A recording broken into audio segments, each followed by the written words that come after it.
Very few medical schools have a dedicated disability curriculum.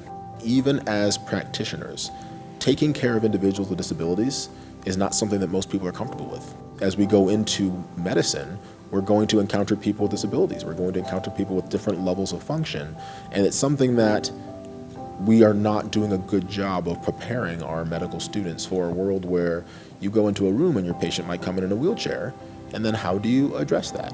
How do you get them onto the examination table? How do you perform your physical exam when the person can't lift their leg for you? A lot of people don't know how to treat you just because of lack of knowledge of it.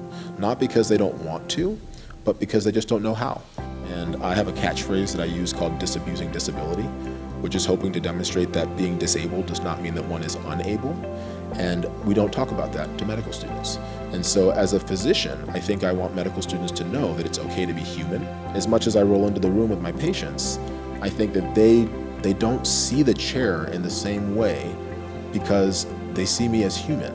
And as long as I'm able to demonstrate my competence in whatever it is that we're talking about that day, they actually, I feel, connect with me more.